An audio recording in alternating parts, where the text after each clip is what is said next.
आकारम् अखण्डमण्डलाकारम् व्याप्तं येन चराचरम् तत्पदं दर्शितं येन तस्मै श्री गुरवे नमः।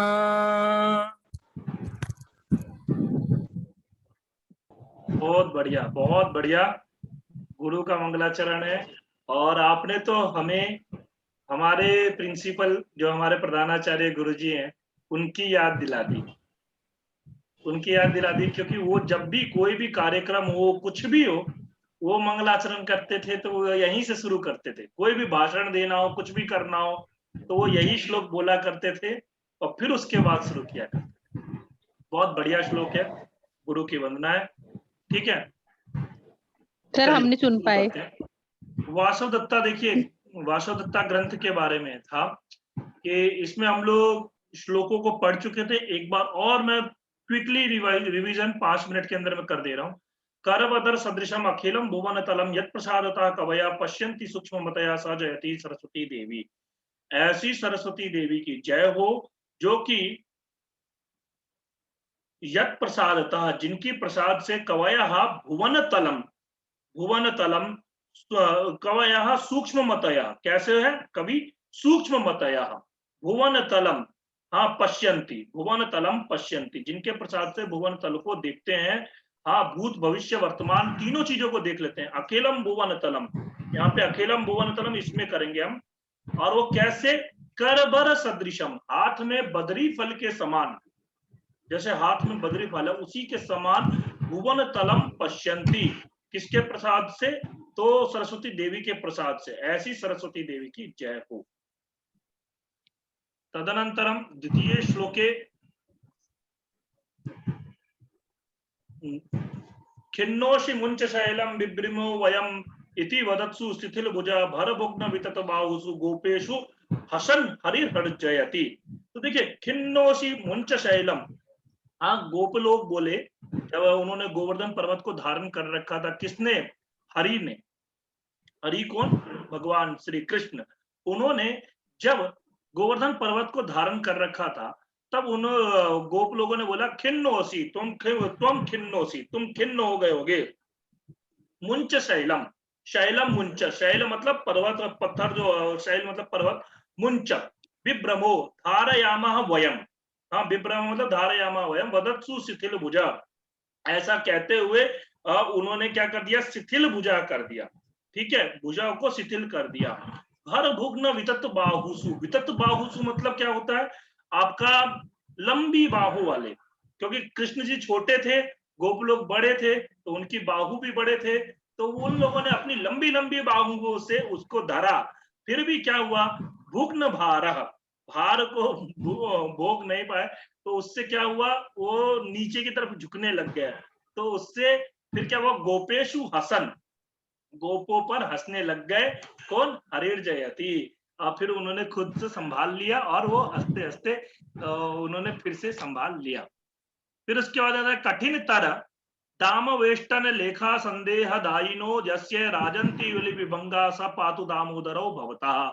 हाँ, तो ऐसे वो क्या है कि राजंती बलि विभंगा मतलब क्या, उनके कठिन तर दाम वेष्टन। अच्छा, दाम शब्द जो है, कल मैंने बताया था, दाम शब्द किस लिंग का है, पुल्लिंग, स्त्रीलिंग, नपुंसक लिंग या उभयलिंग, या सर्वलिंग बोल सकते हैं, उभयलिंग या सर्वलिंग, बताइए दाम शब्द किस लिंग का है? सर, इसका मीनिंग किसी ने रस्सी बताया था, तो उससे स्त्रीलिंग हो सकता है क्या? अंदाजा। कल मैंने रूप बताया था, अच्छा, पता नहीं क्या। उदाहरण भी बताया था मैंने, बताइए कल का याद हो थोड़ा सा तो फिर। पंकज जी बोलिए। गुरुजी पुल्लिंग ही लग रहा है। पुल्लिंग नहीं है ये, अच्छा, ये नपुंसक लिंग है। दाम दामनी दामनी, नाम नामनी नामानी, दाम दामनी दामानी, ऐसा रूप बनता है। नामनी भी मतलब दो रूप प्रकार के रूप बनते हैं नाम शब्द में, ऐसा। तो ये दाम शब्द जो है गुरुजी इसका गुरुजी मूल शब्द दामन होना चाहिए फिर। हाँ, तो मूल या शब्द दामन ही है, हाँ मूल शब्द दामन है। ठीक है, आप बैठ जाएगा, दामन है तो ठीक है, ठीक है। हाँ, मूल शब्द इसका दामन है, लेकिन प्रथमा विभक्ति एक वचन में दाम शब्द रूप बनता है नाम की तरह। ठीक है, तो कठिन तर दाम वेष्टन लेखा संदेहदायिनो। हाँ, वो जो लेखा जो है ना वो संदेहदायिन करता है, किस चीज की? वेष्टन की। वेष्टन मतलब होते हैं घाव को। ठीक है, हाँ, तो इसके संदेहदायिन यस्य राजंती बलि विभंगा। हाँ, वो क्या है? सपातु दामोदरो भवतः। भवतः भवतः मतलब क्या है? आप लोगों को पातु। हाँ, मतलब ये आप लोगों के लिए ये जो है ये उनके यहाँ पर निशान हो जाते हैं ना दाम उनके कमर के ऊपर में। तो वो 3 वेष्टनों का मतलब 3 रस्सियों से बांधने के कारण उनके यहाँ पे ध्यान हो जाते हैं। ऐसे दामोदर जो है वो हमारा भवता मतलब आपका या हमारा भी बोल सकते हैं, हमारा कल्याण करें। अच्छा, यहाँ पे भवतः मतलब क्या है? भवतः में कौन सी विभक्ति है? पंचमी है या षष्ठी है? ये तो सिंपल है, पहले और किसी को बोलने दी। हाँ, बोलिए बोलिए बोलिए। सर पंचमी और षष्ठी दोनों ही है। अच्छा, नहीं, पंचमी और षष्ठी तो दोनों होता ही है, दोनों रूप होता है, और साथ में द्वितीय बहुवचन भी होता है। 3 रूप बनते हैं भवता के। भवता 3 जगहों पर बनते हैं, लेकिन कहाँ का रूप है ये? पंचमी है गुरुजी, पंचमी, पंचमी। षष्ठी या आपका द्वितीय बहुवचन?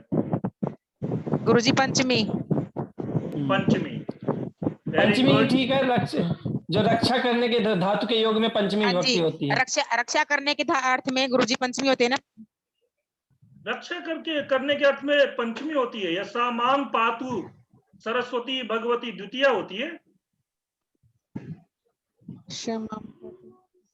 सा मांग पातु सरस्वती भगवती। या आप वहां पर भी देखो, ये इसमें अभिज्ञान शाकुंतलम में भी है ना, या सृष्टि सृष्टुराध्या वहति विधिहुतम या हविर या चहोत्री ये द्वे कालम विदत्ता सत्य विषय गुणा या स्थिता व्याप्य विश्वम यामाहु सर्व बीज प्रकृति प्राणिनः प्राणवन्तः प्रत्यक्षाभि प्रपन्नस्तनुभिरवतु तनुभि अवतु अवतु प्रत्यक्षाभि प्रपन्नस्तनुभिरवतु वस्ताभिरष्टाभीश। यहाँ पर तो उसके, हाँ, वो यहाँ पर तो उसका वैसे है, परंतु यहाँ पर द्वितीय बहुवचन है, पातु द्वितीय बहुवचन। ठीक है, पातु मतलब रक्षतु। ठीक, ना तो पंचमी है ना तो षष्ठी है।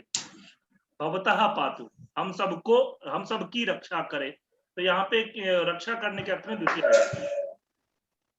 फिर इसके बाद में आते हैं यस्य नयन प्रदीप कज्जल जिगृक्षया उमया। और अच्छा, श्लोक देखिए, श्लोक से ही देख लेते हैं डायरेक्ट। स जयति हिमकर लेखा चकास्ति यस्य उमयोत्सुका निहिता नयन प्रदीप कज्जल निगृक्षया रजत सुक्तिरिवा। अब वहां पर देखिए, यस्य जयति हिमकर लेखा, वो तो यहाँ पर अब शिव जी की कर रहे हैं स्तुति। पहले में सरस्वती जी की, फिर उसके बाद में उन्होंने उनकी की, कृष्ण जी, भगवान कृष्ण की। फिर से कृष्ण जी की, दामोदर उन्हीं की, कृष्ण जी की। अब यहाँ पर ये इसके कर रहे हैं। हाँ, तो ये आपका इधर आया, इसमें बोला क्या कि शिव जी हिमकर लेखा मतलब चंद्र लेखा।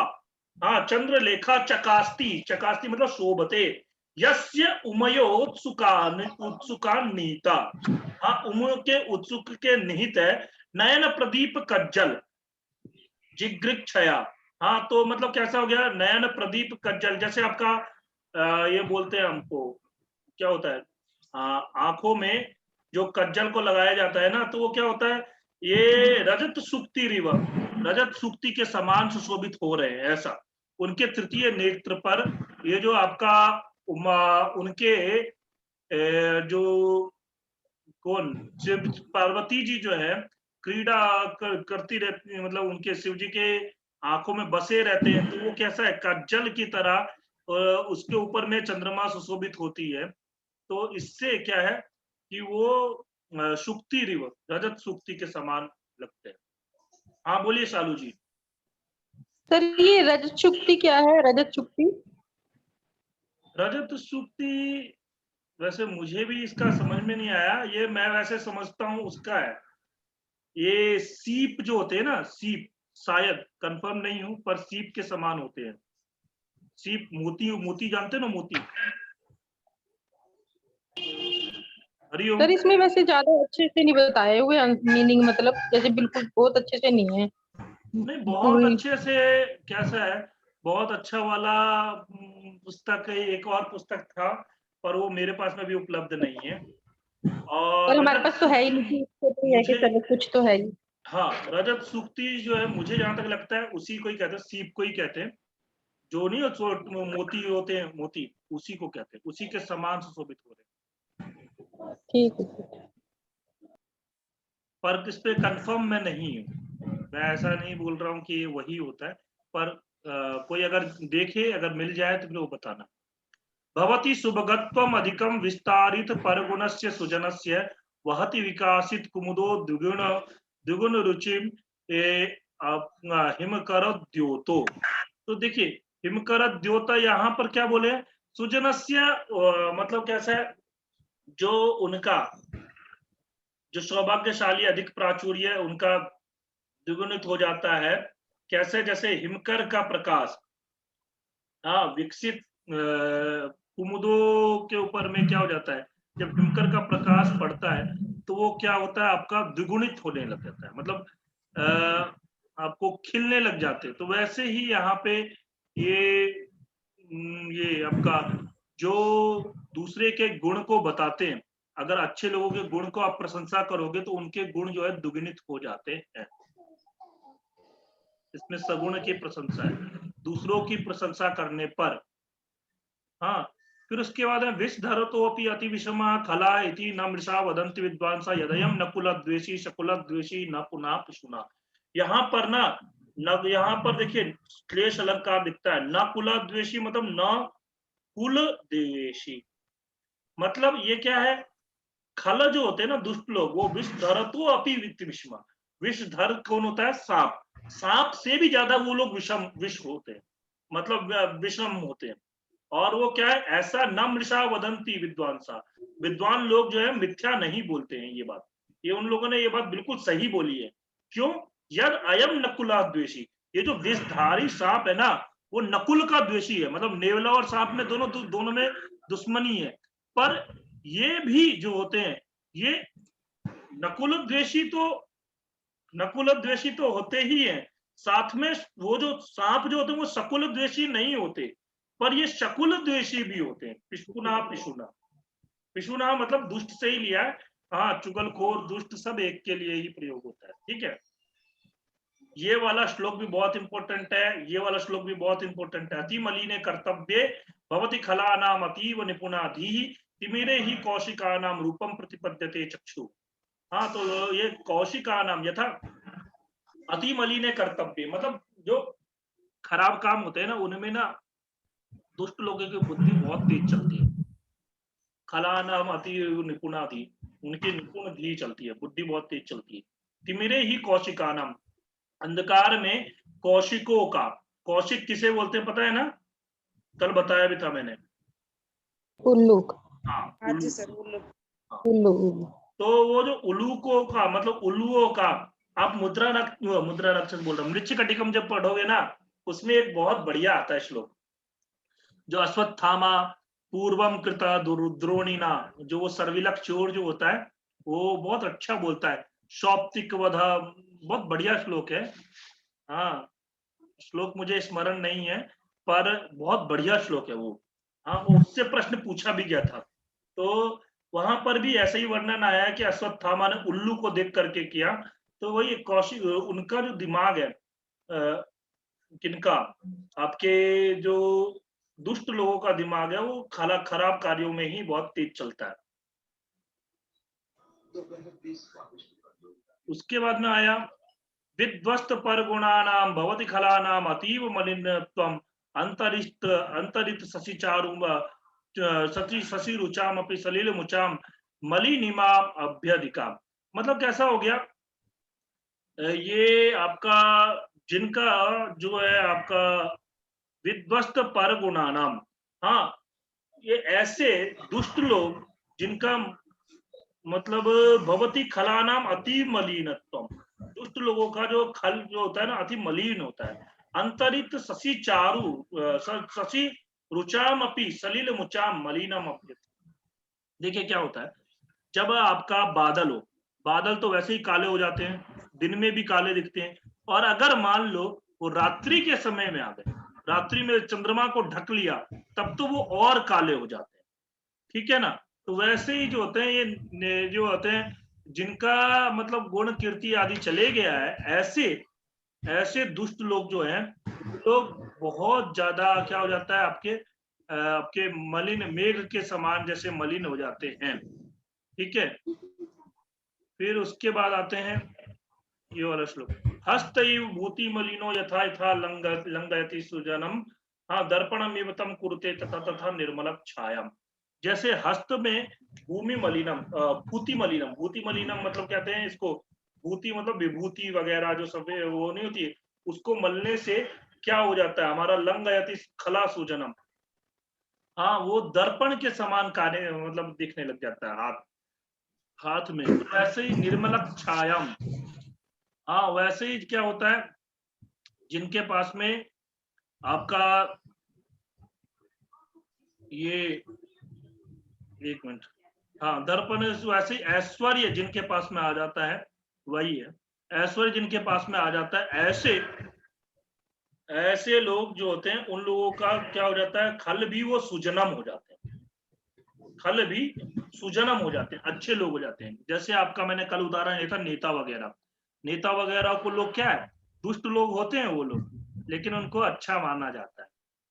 ये वाला श्लोक बहुत इंपॉर्टेंट है, ये वाला भी सरस्वत्ता विहता नवका विलसति चरति नोकंकः रस सरसिव कीर्ति शेषम गतवती भुवि विक्रमादित्य।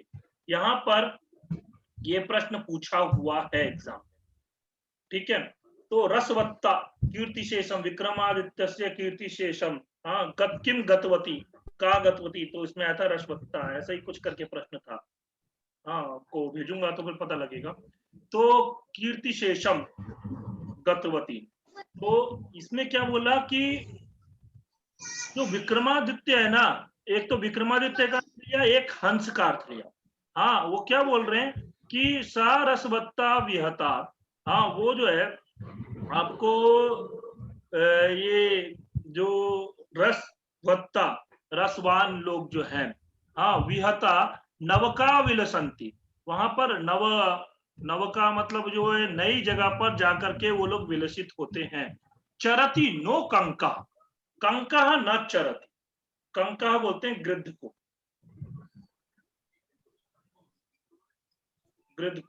तो वो नहीं चरते हैं। सरसी इव कीर्ति शेषा, सरसी मतलब कैसा हो गया आपको, ये सरस मतलब तालाब एक अर्थ में आया, हंस के अर्थ में तालाब आया, और इनके अर्थ में क्या आया, ये राजा के अर्थ में आया आपका रस जिनमें विद्यमान, मतलब जैसे आपका जो रस करने वाले हैं ना कवि लोग जो रस से वो करते हैं, मतलब कविता वगैरह करते हैं, तो उसमें कीर्ति शेषम गतवती भुवि मतलब पृथ्वी पर उनका कीर्ति शेष जो है वो चले गया, ऐसा कवियों का, हाँ विक्रमादित्य की सभा में। तो सब सारे के सारे देखो विक्रमादित्य की सभा में ना सारे आ गए थे, सारे के सारे। इससे क्या हुआ, अलग अलग जगहों पर जो है इसके मतलब कवि दरबारी लोग अलग अलग जगहों पर जाने लग गए और अलग अलग जगहों पर